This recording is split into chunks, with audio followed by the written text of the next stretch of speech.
Picnic जानायनि जौ फेनायानो दाबो खाराखै नोंना? आयु हापां आयु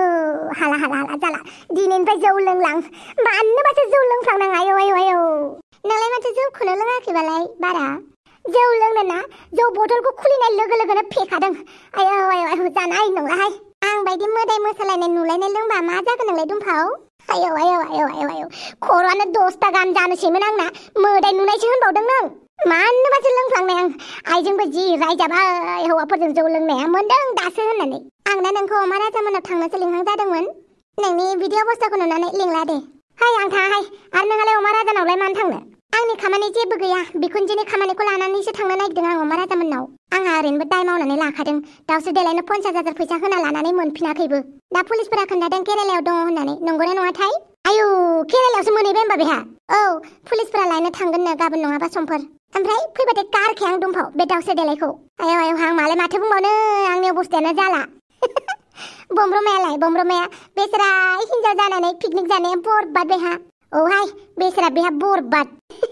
अमा राजाल'सो मिन्थिया दा बमब्रमाया हिन्जाव होननानै ओमफ्राय माबा मा नामलाय टपिराम जाम्बा साइसफोरालाय आरो हिन्जाव सानमारदों आरो बेखौनो मालायफोरा हिन्जाव होननानै मिन्थियो बिसोर सानैया मिन्थिया आरो टपिरामाथ' जि लाइन मारिखादोंहाय नै आंहा रायलायनानै बावगारलांबायसो ओइ नों दसे रेस्ट लाथ'दो दे आं अमा राजामोननाव थांनि दे जागोन दे होमबा थाथ'दो हाय लोगोफोर आं दुमफाव बयजोंबो अनजाथाव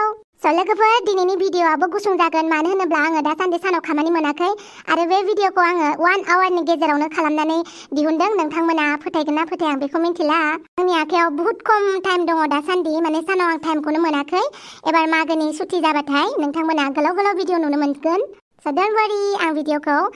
जेब्ला आं सुटि मोनगोन अब्ला नोंथांमोननि गेजेराव गोलाव भिडिअ लाबोगोन ओमफ्राय दा नोंथांमोना बे गुसुंखौनो नायदो जिहेतु नोंथांमोना सानफ्रामबो फैजानो लुगैयो नालाय गुसुं एपिसोडबाबो लाबोनाय जायो स' गाज्रि मोननाङा दे बिदिब्ला भिडिअ'खौ गुसुंब्लाबो नायलांबाय थादो दाउस्रि देलाय बेनो आंनि रुमा आयौ बाला हौवासानि रुमबाबो इसिबां साफा आंसो हिन्जावसाबाबो गारला गारलि दोनोमोन दे बिदिब्ला नों दसे जिरायथ'दो आं नोंनि थाखाय जानाय लोंनाय लाहार फाहार खालामनि आयौ बाला मा होनखो दे बिदिब्ला नों दसे जिरायथ'दो आयौ बाला जाथिया ओंखाम ओंख्रि संनो नागिरलायथारबाय आंनि थाखाय आंना ओंखाम ओंख्रि संनो गोरों हौवाखौसो मोजां मोनखाथारोमोन आयौ बाला मा एसे लोखि जायो होमबा ओंखाम ओंख्रि संनो गोरों हौवाफोरा जाय हौवाफोरा ओंखाम ओंख्रि संनो रोङोना बिसोरखौ माबा मोनसे मोजां मोनथारो आं ओमफ्राय नोंसोरलाय आंबायदि मोनगोन ना मोना सिख्लाफोर बापावै फेमिलियानो लोगो नांनानै आंखौ मा खालामनो सानखोब्रा टपिराम सानै सिख्ला थानानै आरो गुबुन सिख्ला सासे गोसो थोबावग्रा नोंखौ बाहले दिनै जों खासि खालामनानैसो गारगोन बापावै गासिबो न'खरनि मानसियानो लोगो नांनानै आंखौ खासि खालामनोसै नामाब्रा दा आंना जोलैयानो थानाय नङालै बर' हारिखौ फेहेरनांगौआ मा खालामनो सानखोब्रा नोंसोरलाय बापावै बापावै आंनि आयंखौबो आरो आंनि आनैखौबो बरबाद खालामनो नागिरग्रा बेखौ खासि खालामनांगौ न'सिङाव थां मानो आफा नोंसोर उन्दैफोरा मा मोनदों जोंबो न'खरजों लोगोसे दुखुआव सुखुआव बाहागो लाफागोन आरोलै जोंलाय मानो न'सिङाव थांनो ओइ दावखा राजा फैबाय आंनि खाथियाव मालानिफ्राय लोगो जालायखो नोंसोरालाय माथो नंदों नों जोंखौ आफा जों मालाबा रामबो जायो लक्ष्मणबो जायो आरो गोसो जाबा जोङो राबनबो जायो आरो बिभीषणबो जायो नोंसोरनि डायलगा ओइ जोंखौ जोंहा रायदों ओइ फाग्लिफोर बिदि खालामनाङालै आं रावखौबो गोसो थोआखै आं नोंसोरखौनो गोसो मोदोम होनानै आं गोरबोनिफ्राय मोजां मोनोलै सानै मोजां मोनग्रा ओइ दावदै खासि खालामथार बेखौ बापावै आंलायमोनदि मा होनखोब्रा बिदि दा खालामलै बेफोरबायदि जोलैखौ बुथारनानै होयोब्ला 10 जनसो गथ' खांनांगौआ मा जानांगौ जाखोब्रा आंलाय आंहा 10 जनसो फिसा खांनानै नेक्स्ट फिफा वर्ल्ड कापआव फुटबल टीम बानायना हरनो नागिरदोंमोन इन्डियानिफ्राय नामफानिफ्राय ओइ टपिराम साला 10 जनसो फिसा खांनो आंनि न'खरनि हिन्जावसाफोरखौसो मोनबाय नामा नों ओइ अमा राजा सासे हिन्जावसाया 12था गथ' खांनो हायालै दानि जुगाव गोदोनि बायदि नंलाना बेनिखायनो 3 हिन्जाव लानांगौ गोनां जायोब्रा 10 जनसो फिसा खांनो थाखाय ओइ आफा मासे लाजि गैथारालै बे मानसिया दानो बारनानै जो फुनोसै नामालाय हामगौ नामा गथ' मानसिया बिदि बुंनो गथ' हुआ तो क्या हुआ बापूजी समझदार तो है ना दावदै मा नायबाय थाखो दे खासि खालामदो बापावै आंखौ खासि खालामथारसिगोन नामाब्रा बेलाय आं खासिसो खालामनो नागिरखादों आं ओरैनो 어이 어마라자 바빠워 사실 MLA 라야는 미리 칼람도 친바 마자나고 자크브라 ओइ टपराम टपिक गेलला बे जाबाय फेमिलि मेटार एमएलए मेटार नङा आरो मा नायबाय थादों नोंसोरबो मालाय होथार खासि खालामनाया आं जुदि खासि खालामनांगौबा ना खोथाया बांसिनसो गाज्रि जागोन आथोनखौनो सोलायगोन आं बेनि उनाव हिजरा समस्तियाव एडमिसन खालामना हैनोसै आं ओमफ्राय सारि गाननानै सुइजार गाननानै स्कार्ट गाननानै आखाइ खबैथोंसै क्रप क्रप क्रप क्रप क्रप क्रपनो रेल स्टेशन बास स्टेशनाव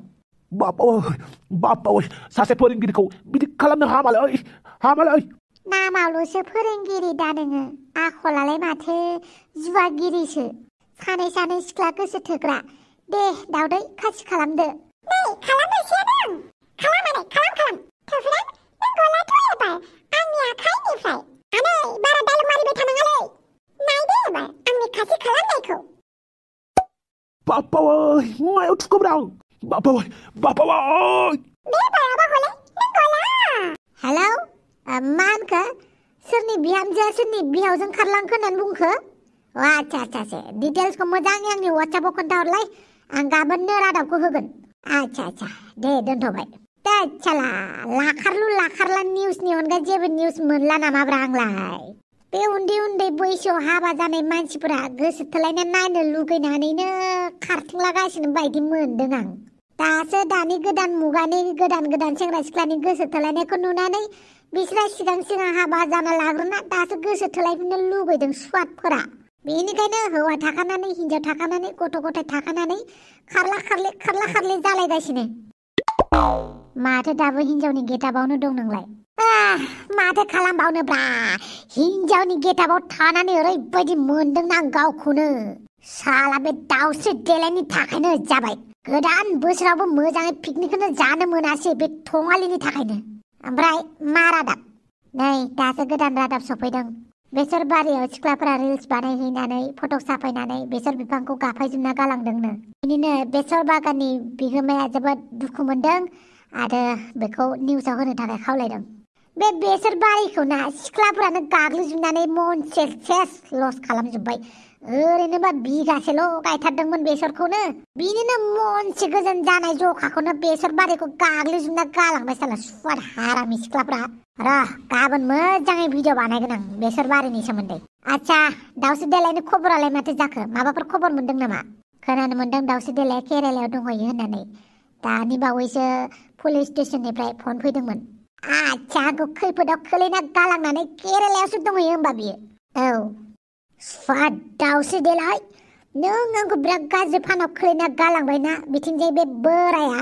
बोरायाबो आंनि खिबुखौनो गारला बेनि थाखायनो हिनजाव जानांगासिनो आं बमरमा बुला अफिसाव कनफार्म खालामबाय दे बिसोर बुलानो आच्छा औ दा नोंथाङा हिनजाव जानो दरखार गैला दे थेंक इउ स' माच साला गोदान बोसोराव मोजाङैबो रंजानो मोनासै